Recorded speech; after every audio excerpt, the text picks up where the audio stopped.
Olá, meus amigos, meu nome é Eduardo Praxis, sou advogado atuante na área criminal e hoje nós vamos analisar a defesa que foi apresentada pelos advogados do ex-presidente Jair Bolsonaro no âmbito da ação que corre no Supremo Tribunal Federal, que apura uma eventual tentativa de golpe de Estado.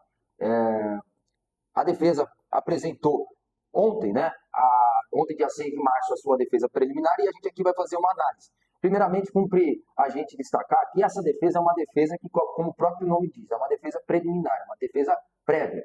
Né? Nessa defesa não vai se discutir questões de mérito, ou seja, ninguém vai avaliar aqui se o Bolsonaro cometeu ou não cometeu essa tentativa de golpe de Estado, essa tentativa de abolição do Estado Democrático de Direito. Aqui o que vai ser apurado são questões relativas à regularidade da investigação criminal e também da regularidade da própria acusação formal do Ministério Público, que nós chamamos de denúncia, certo? Bom, sem mais delongas, vamos direto para a peça. Primeiramente, eu gostaria de chamar a atenção aqui quem que são os advogados que fizeram a redação dessa peça, participaram dessa defesa.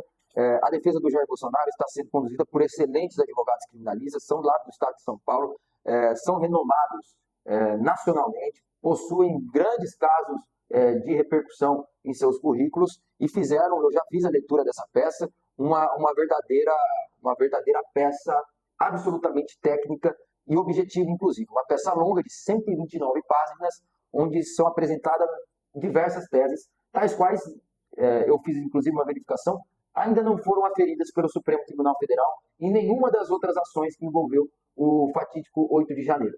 Bom, os advogados Celso Vilardi, Paulo Amador da Cunha Bueno, Daniel Tesser, grandes advogados, como acabei de mencionar, apresentaram, então, em favor de Jair Messias Bolsonaro, a resposta preliminar da acusação de golpe de Estado. Então, aqui nós temos inicialmente uma pequena introdução. Nessa introdução se faz ali praticamente uma ode ao Supremo Tribunal Federal, dizendo que o Supremo Tribunal Federal é o guardião da Constituição, já enfrentou grandes casos, inclusive criminais, casos absolutamente complexos, e aqui já faz um pequeno resumo do que eles irão alegar aqui nessa defesa, certo? E a primeira tese que é apresentada pela defesa do Bolsonaro é a seguinte: sobre a necessidade de aplicar o juízo de garantias nas ações originárias dessa Suprema Corte, certo? Para a gente entender um pouco essa tese, a gente precisa entender que a atual estrutura do processo penal brasileiro ela é dividida, em primeiro grau, principalmente, em duas fases. Nós vamos ter sempre a fase de investigação, que quem está conduzindo lá é a Polícia Federal, a Polícia Civil, juntamente com o Ministério Público, que fiscaliza essa atuação da polícia, certo?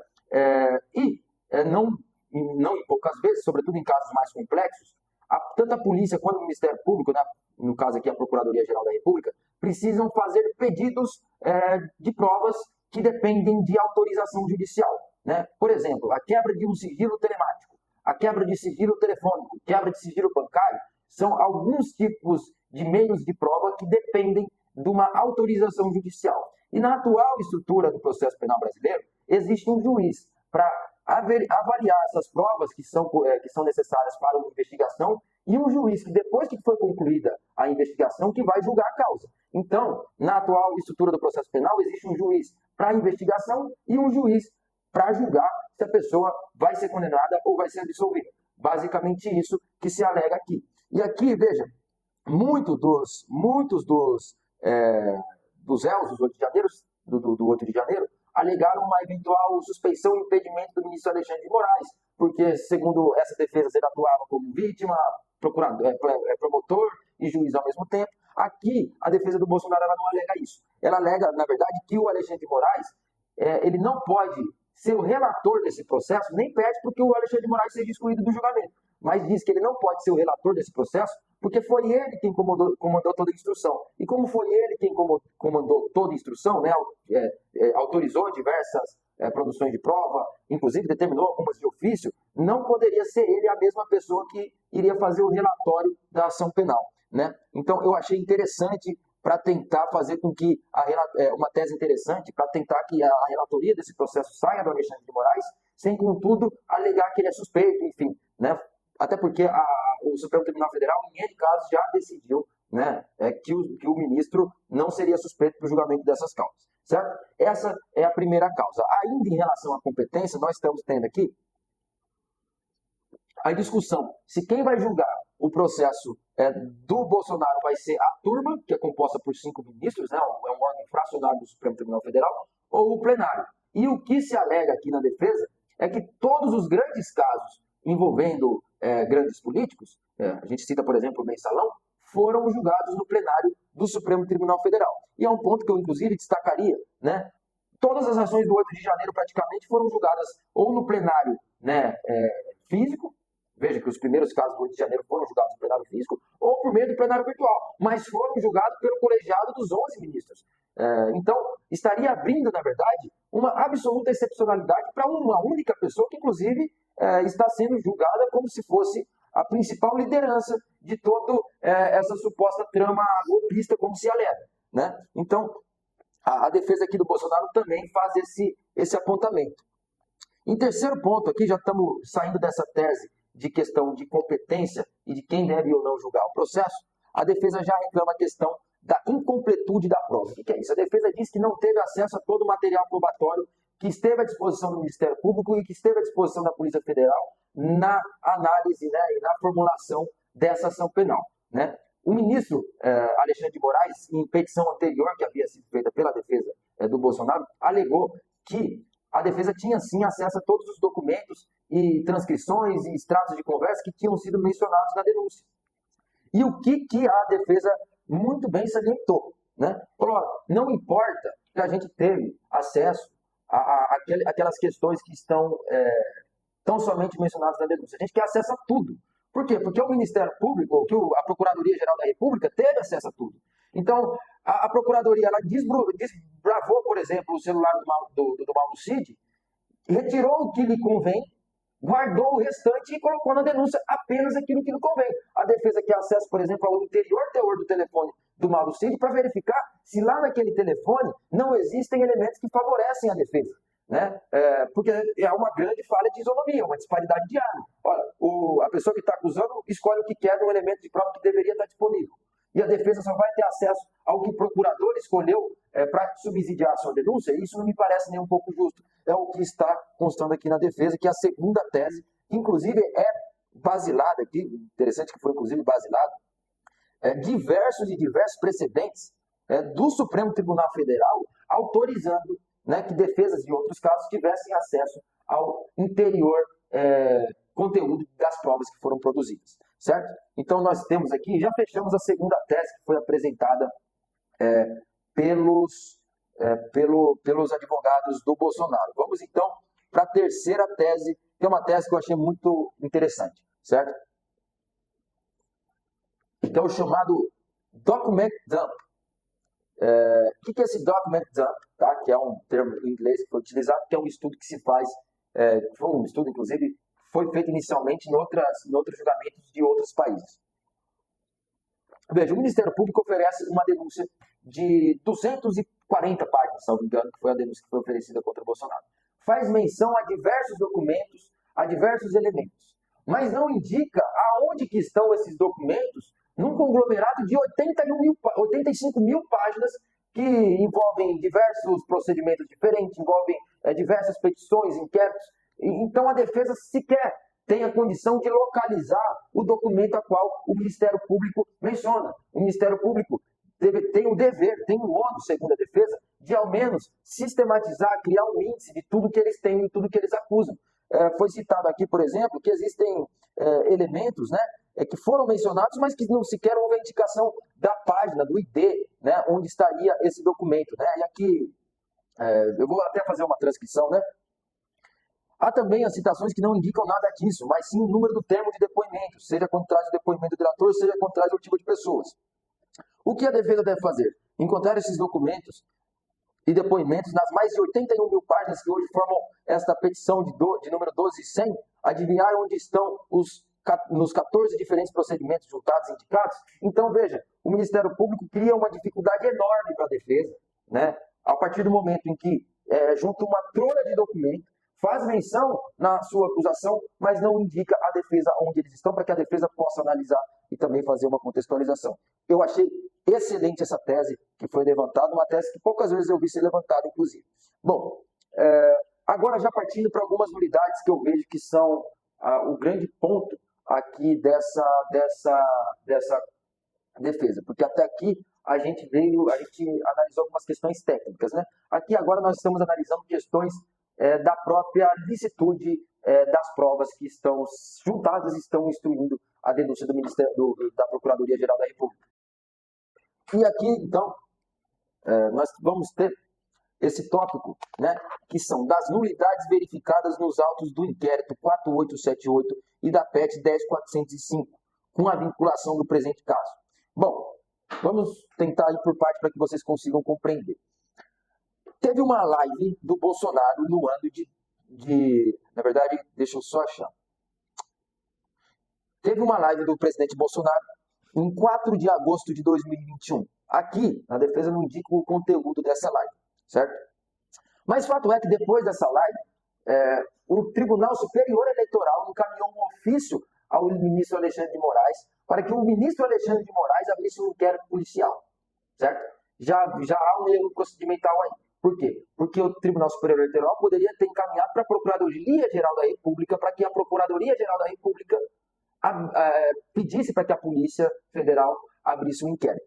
Mas não, o Tribunal Superior Eleitoral manda esse pedido, né, manda essa informação para o Supremo Tribunal Federal, e o ministro Alexandre de Moraes faz a abertura de inquérito de ofício, o que é vedado pelo Código Penal, pelo Regimento Interno do Supremo, por toda a legislação vigente que envolve o processo penal. Mas então, nesse mesmo inquérito, né, o ministro Alexandre de Moraes exige a realização de diligências probatórias, exige que, por exemplo, exige a quebra de sigilo telefônico, por exemplo, do Mauro Cid, exige diversas diligências de prova a serem realizadas, que não seria o papel dele. Depois que esse inquérito, né, de número 4878 finaliza, né, que é relatado pela Polícia Federal, ou seja, acabou o inquérito é encaminhado para o Procurador-Geral da República à época. E o Procurador-Geral da República pede o arquivamento desse inquérito, sustentando que ele é absolutamente nulo, porque foi, a princípio, o Alexandre de Moraes que conduziu esse inquérito. O que o Alexandre de Moraes faz? Ele recebe essa decisão de arquivamento e não se contenta. Ele não quis arquivar, que era o procedimento necessário e legal a ser feito. O Alexandre de Moraes era obrigado a arquivar esse inquérito, mas o Alexandre de Moraes não faz. O que o Alexandre de Moraes então faz? O Alexandre de Moraes não aceita o arquivamento desse inquérito. E ainda abre um procedimento denominado de PET 10405, onde ele praticamente abre um inquérito paralelo, sigiloso, sem sequer o acompanhamento do Procurador-Geral da República à época. Ou seja, no processo penal, quem detém o dominus liti de uma ação penal e quem que é a pessoa que é a destinatária do inquérito é o Procurador-Geral da República, é o membro do Ministério Público, não é o magistrado. E o que o Alexandre de Moraes faz? Ele cerceia o próprio dono do inquérito, né, do acesso a esse inquérito e determina uma verdadeira defasa, né? E aqui entra que o Alexandre de Moraes fez inúmeras solicitações de diligências de prova de ofício e, inclusive, fez uma verdadeira pescaria probatória. Né? O que é essa pescaria probatória? É quando a pessoa sequer sabe o que está procurando, mas quer encontrar alguma coisa para tentar incriminar alguma pessoa. Por isso que fala pescaria, porque quando a gente vai pescar, a gente solta a vara e não sabe se vem um peixe grande, se vem um peixe pequeno. A gente está num oceano de situação, mas a gente está pescando. E o que o ministro Alexandre de Moraes faz é isso. Ele não sabe o que vai encontrar, ele não sabe o que ele está investigando, mas ele quer encontrar alguma coisa. Isso tudo, sempre digo, segundo, né, a defesa. E aí ele determina a quebra de sigilo, por exemplo, dos telefones do Mauro Barbosa Cid, começa a fazer um acompanhamento, inclusive, da própria rotina do Jair Bolsonaro, começa a pedir extratos, documentações, pede, inclusive, dados telemáticos do telefone do Bolsonaro do ano de 2018, que foi o período que ele sequer era o presidente da República. Então, é feita uma verdadeira devassa em desfavor aqui das pessoas que estavam sendo investigadas nesse processo. E aqui o que a defesa do Bolsonaro indica é que isso foi consubstanciado em uma verdadeira pescaria probatória, o que, por óbvio, anularia todas essas diligências de prova que foram colhidas. E aí, o que mais chama atenção, que é o tópico 9 já da defesa, né, que é a violação completa, né, do sistema acusatório. porque houve o compartilhamento de ofício de provas da petição 10.405, com essa ação penal agora que está sendo apurada. E a utilização dessa petição no bojo dessa acusação. O que mais choca? Que depois que terminou esse procedimento absolutamente sigiloso até para o Procurador-Geral da República, o Procurador-Geral da República fez uma longa petição dizendo que esse procedimento seria absolutamente nulo. Mas o Alexandre de Moraes não aceitou essa questão e depois que houve a troca de procuradores gerais, foi feito o compartilhamento dessa petição de ofício, certo? Sem nenhum tipo de requerimento. Então, isso tudo anularia grande parte da investigação e da coleta das supostas provas que estão no bojo da ação penal que está apurando o crime de tentativa de golpe de Estado. Superado esse ponto, então nós vamos aqui para o 12º tópico dessa defesa, que é relativo à nulidade do acordo de colaboração premiada celebrado com Mauro Cid, certo? E qual que é o destaque que a defesa do Bolsonaro faz aqui? Primeiro, em relação à voluntariedade, né, da assinatura desse acordo de colaboração premiada. Um dos requisitos para que se faça uma delação premiada é justamente a voluntariedade. A pessoa tem que estar livre de qualquer, vamos dizer assim, pressão externa, né? Ela tem que querer assinar o acordo porque tem essa vontade efetivamente. E, inclusive, a questão de voluntariedade, né, de ausência de voluntariedade nas colaborações premiadas, foi o que anulou uma grande parte das delações premiadas que foram realizadas na Lava Jato, recentemente, pelo próprio Supremo Tribunal Federal, né? Inclusive, isso acaba sendo mencionado na petição. E aqui quais que são os indicativos que a defesa apresenta? O primeiro indicativo é que o Mauro Cid estava preso à época, né? E ele tinha direito de ter a visita dos seus advogados, da sua esposa, né, e dos seus filhos. O que o Alexandre de Moraes fez? Colocou a esposa do Mauro Cid como investigada na ação. A partir do momento que ela se tornou investigada, ela não poderia mais visitar o Mauro Cid no cárcere. E aí isso acabou gerando um abalo muito grande nele, o que fez com que ele, inclusive, né, vendo a sua esposa sendo investigada, numa situação que sequer ele poderia ter contato com ela, ele acaba, por uma semana depois, ter assinado o acordo de colaboração premiada. Outros fatores que indicaram a ausência de voluntariedade do acordo de colaboração premiada foram os autos que foram obtidos de conversas que o Mauro Cid teve, onde ele disse que estava pressionado, que o pessoal queria que ele queria conduzir, de certa forma, os depoimentos dele. Enfim, isso também foi um indicativo que a defesa utilizou, né, para fazer, né, dizer com que ele... Eu vou até fazer a transcrição aqui, para demonstrar qual foi a questão aqui que desses áudios demonstraram que ele não tinha voluntariedade para firmar esse acordo. Né? Entre aspas, todas as vezes eles falavam, mas a sua colaboração está muito boa. Ele, o delegado, até falou, vacina, por exemplo, você vai ser indiciado por 9 negócios da vacina, 9 tentativas de falsificação de vacina, vai ser indiciado por associação criminosa. Só essa brincadeira são 30 anos para você. Então veja que havia uma ameaça de um verdadeiro, que a gente chama em direito de overcharging, né? De um acúmulo de acusações que faz com que uma pessoa fique forçada a aceitar um acordo para que tenha uma pena mais branda. Então, esse foi o primeiro elemento aqui que a defesa do Bolsonaro alega para que se anule, né, essa delação premiada. E o segundo ponto é em relação ao seguinte: o Mauro Cid sustentou que teria omitido informações, né, nessa colaboração premiada. Se ele omitiu informações, ele rescindiu, né, ele descumpriu com as cláusulas do acordo. Se ele descumpriu com as cláusulas do acordo, ele rescindiu com essa colaboração premiada. E o que choca aqui que a defesa acaba mencionando aqui? Porque esse acordo não foi rescindido, né? O que aconteceu? A Procuradoria-Geral da República pediu a rescisão desse acordo de colaboração premiada, né? Pediu a prisão preventiva do Mauro Cid, e o ministro Alexandre de Moraes, nesse momento, o que deveria fazer era analisar se era caso de rescisão ou não. O que o ministro Alexandre de Moraes fez? O ministro Alexandre designou uma audiência ao completo revés da legislação. Não existe a previsão para que um juiz designe uma audiência com o delator para avaliar se vai manter ou não a colaboração premiada.